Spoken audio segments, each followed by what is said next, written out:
That's also a big Absolutely. story. Kamalik, I'm going to request you to continue staying with us. In fact, let me introduce our guest today. I'm also joined in by Dr. Ashok Seth, who's a Padma Awardee and the chairman of Fortis Okhla Heart Institute in Delhi. Doctor is also one of those signatories who've penned that letter to the Prime Minister. Dr. Seth, thank you for joining in on CNN News 18. I'd like to begin by requesting you to share with us what has been your plea in that letter to the Prime Minister. As you know, we're all shocked by the incident which has happened today, 10 days ago, and what we're seeing there.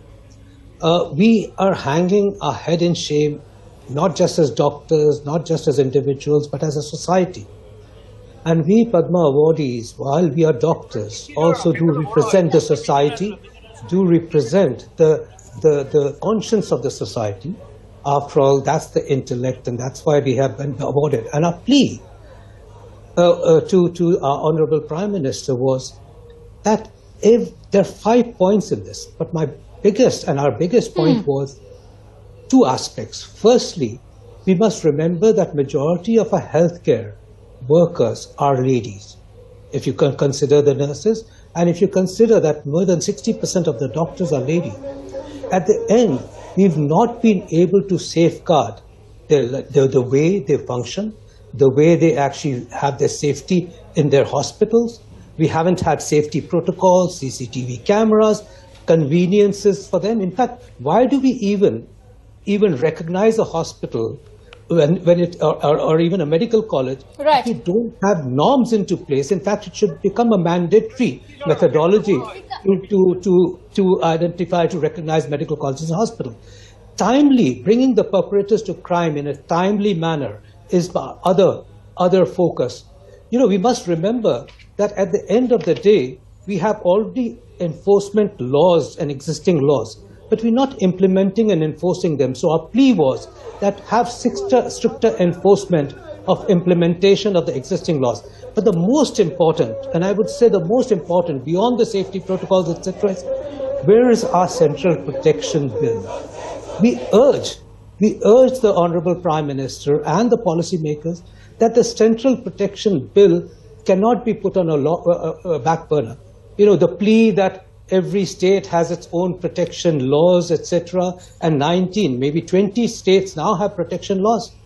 But isn't this obvious as we see it, that can the state protection law, could it help that daughter of ours who was brutally raped and murdered? Did the state protection laws do the investigations in an appropriate manner? Had it been a central law, this would not have happened. Today we get a central investigating agency beyond the state protection law.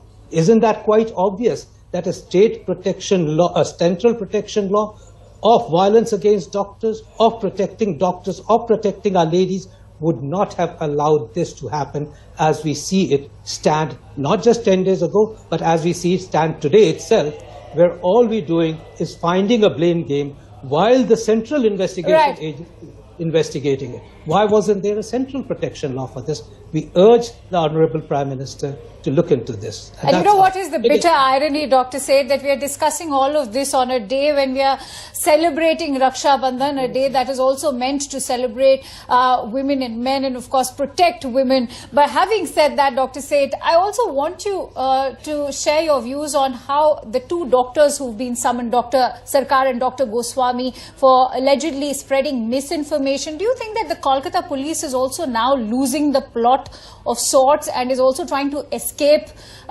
blame, if not blame? It should be a moment of introspection, but that really doesn't seem to be happening. Again, it just reflects the state laws that we've been relying on. The state protection of doctors' laws, that is the reason why a central protection law was put on the back burner, because there are state laws. And all of us sitting around here are ridiculing that state protection law, isn't it, at the end of the day? That's what we are doing. We are just being shameful of that state protection law.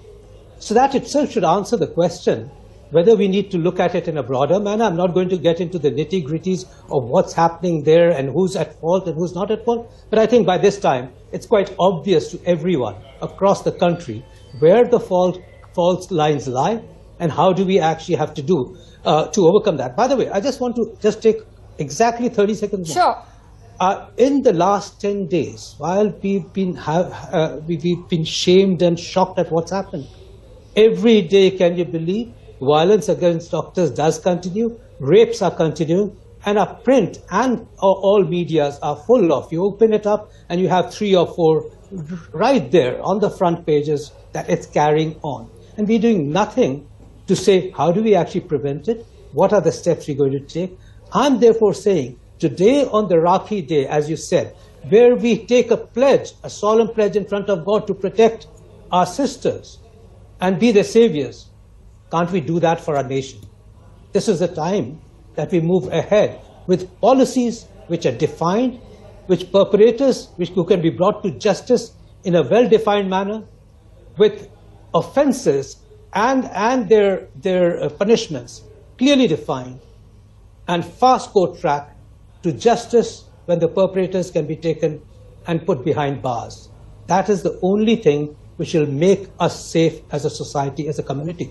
By the way, this is a zero tolerance issue practically in every country across the world apart from India. Right. And it should be. But Dr. Seth, let me talk about the glaring miscalculations by the Mamata Banerjee administration and of course the Kolkata police, whether it was the haste to cremate the body, the transfer of the ex-principal Dr. Sandeep Ghosh, even the transfer of 43 doctors and professors, that too at a time when the protests were taking place, the renovation of the 4th floor of the hospital, that phone call that went to the parents of the victim, which claimed that it was a suicide. All of these lapses, do you not think call for a serious investigation? And what is the role of the government in your eyes as we speak? Yeah, I think there have been numerous lapses. They have been absolutely huge. It just shows that while the state laws are existent, their implementation and execution can easily be overpowered by agencies who have a vested interest. And that is what we see is happening. It's so important that central investigative agencies has been brought in, CBI has been brought in. Because I think this shouldn't have been necessary, to tell you frankly, had the execution and implementation been in a sincere manner of the laws which exist, by the way, in most of our states. We shouldn't be seeing such a farce happening in front of our eyes. So yes, I'm not there on site. We only knew what comes to us from the news media, what comes to us from various sources. But obviously all of us are believing and saying, yes, a lot wrong has happened in investigation of this. But again, saying this, we also say it shouldn't even have happened. And there was no reason for it to happen had there been a central protection law in force. I think let's wake up to that. Much more important than saying who's at wrong, who's at fault. Maybe as a nation we are at fault. And I think that perhaps is the biggest issue. Let's blame ourselves rather than find another scapegoat. All right. Many thanks to you, Dr. Ashok Seth. We do hope that your voices are reaching the highest of the quarters, not just in Bengal, but with the central government as well. But thank you so much for sharing your precious insights with us here at CNN News 18.